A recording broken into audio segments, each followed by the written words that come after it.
사실은 아빠나 시어머님 말 듣고 있다가 폭망한 경우도 많아요. 늦게 큰다고 했는데 의외로 성장판이 많이 진행된 경우도 있어요.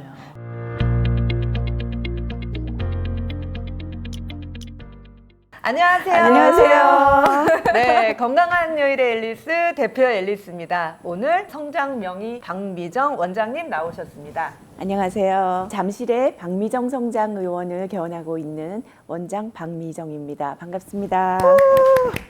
예, 아들, 딸, 엄마 나오셨습니다. 네, 안녕하세요. 반갑습니다. 저는 중1 딸이랑 초6 아들이 있습니다.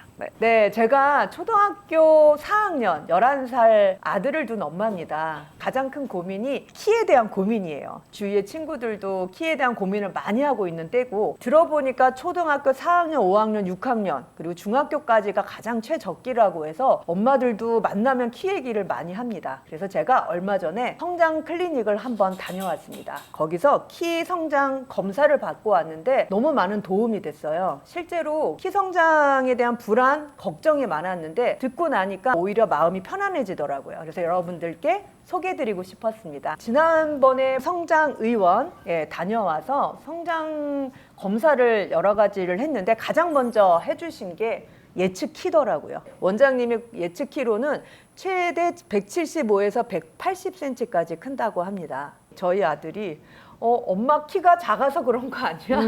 라는 얘기를 했어요. 부모의 네네. 키가 영향이 좀 있죠. 아주 중요하죠. 아무리 뭐 할머니, 할아버지가 크건 뭐 다른 삼촌이 크건 부모님에게서 받은 그 유전자가 중요한데, 이제 아빠는 굉장히 크시고 어머님은 또 굉장히 작으시고, 그럴 때 우리가 현재로서는 그냥 반반을 타고났다고 예측을 하고 할 수밖에 없어요. 어떤 딱 피검사로서 어디가 몇 프로를 더 타고났다 이런 것들이 하기 쉽지 않기 때문에 환경과 유전이 다 중요하지만 유전력이 거의 한 80% 정도 되고, 사실은 이 환경적인 요인이 한 20% 정도 되기 때문에 부모님이 다 크시면 사실은 조금은 조숙증만 아니면 얘가 대부분은 잘 자라게 돼요. 부모님, 조부모님 다 작은데 현재도 키가 100명 중에 뭐 아주 앞쪽에 1, 2, 3번이다. 그러면 기다려봐도 작을 확률은 상당히 많습니다. 네, 예측키의 정확도는 얼마나 될까요? 그게 딱 이렇게 타로 말하기가 참 쉽지가 않아요. 그런데 일반적으로는 이제 그 예측키라는 것이 가장 쉽게 하는 것이 부모님의 키를 평균해서 남자는 플러스 6.5, 여자는 마이너스 6.5를 하게 돼요. 그러나 이거는 아이의 다른 상황, 현재 사춘기가 빠른지 느린지 영양 상태가 어떤지 다른 것을 고려하지 않고 가장 간단히 집에서 할 수 있는 이제 예측인데, 그래도 한 70%, 80% 정도는 좀 맞는 것 같아요. 근데 이제 병원에 오면 뼈 사진을 찍게 되죠. 뼈 성장판, 뼈 나이라고 하는 것을 찍게 돼요.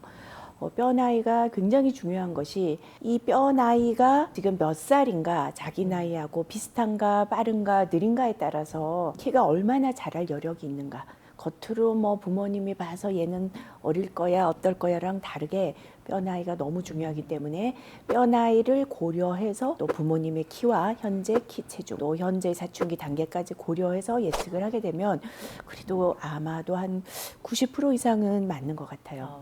네.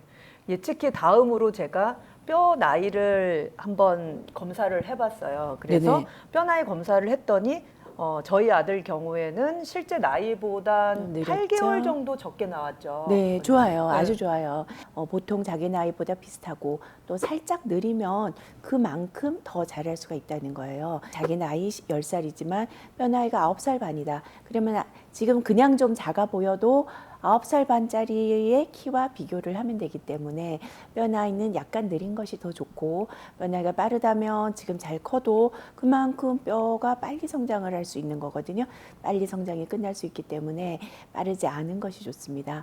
그러나 이제 뼈 나이가 너무 많이 느려서 자기 나이보다 2년, 3년 많이 차이가 난다면 이거는 뼈 성장판을 성장시키는데 필요한 어떤 요소들이 조금 부족한 수가 있어요. 성장 호르몬, 뭐 갑상선 호르몬, 비타민 D 여러 가지 인자들이 뼈를 성장시키는데 한 가지라도 부족하게 되면 뼈 나이가 너무 느리게 돼요. 그래서 뼈 나이가 한 2, 3년 이상 느리면 그것도 썩 좋은 것은 아닙니다. 혹시 어머님은 아이들 성장판 검사 해본 적 있으세요?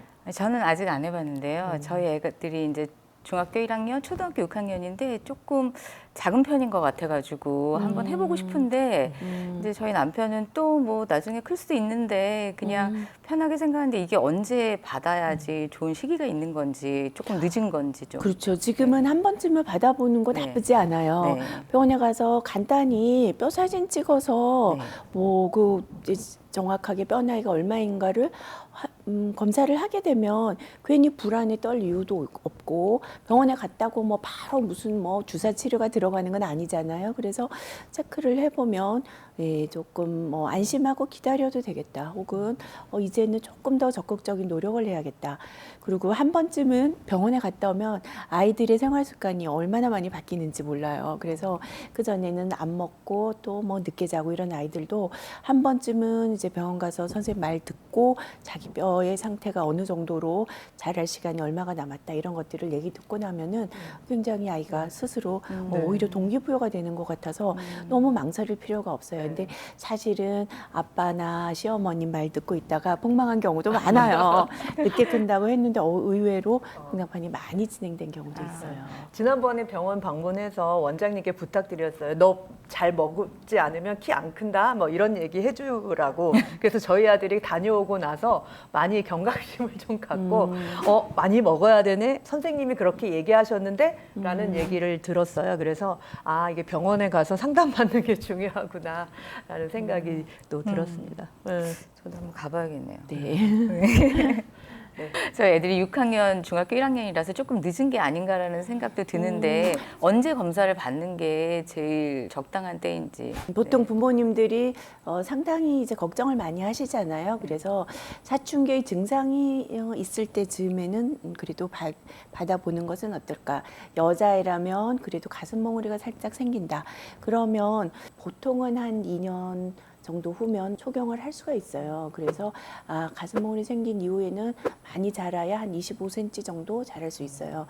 조금 적극적으로 보자면 온 가족이 다 작다면 초등학교 입학 후에 한 번쯤 체크해보는 것도 나쁘지 않고 조금 더 기다려 본다고 하더라도 사춘기가 시작되는 때가 보통 뭐 아주 쉽게 말하면 여자아이들 요즘에는 거의 3학년 혹은 뭐 4학년 그 정도에서 한 번쯤 체크. 남자애들은 여자보다는 한 1년 후쯤 뭐 1년 뒤쯤 생각하면 돼요. 한 번 괜찮았다고 다 괜찮은 것도 아니고 한 번은 그때 어릴 때 작았다고 뭐 너무 걱정할 필요는 없기 때문에 주기적인 추이로 보는 것이 제일 중요하겠죠. 그래서 한 사춘기 이후에서는 걱정된다면 6개월에 한 번 정도 병원 체크 해봐도 좋습니다. 네. 오늘 성장 발달 체크에 대해서 한번 알아봤는데요. 사실 저도 걱정이 많았어요. 이제 우리 아이 키가 크기 위해서 키가 안 크면 어떡하지, 뭘 해야 되지 걱정이 많았는데 막상 가서 검사를 받고 소견을 듣고 나니까 그래도 마음이 편안해지면서 뭘 해야겠다라는 생각이 들었습니다. 여러 어머님들도 걱정만 하지 마시고 병원에 가서 한번 우리 아이의 예측키 성장판 검사를 해서 어떻게 대처할지 한번 고민해 보시고 상담해 보시면 많은 도움이 될 것 같습니다.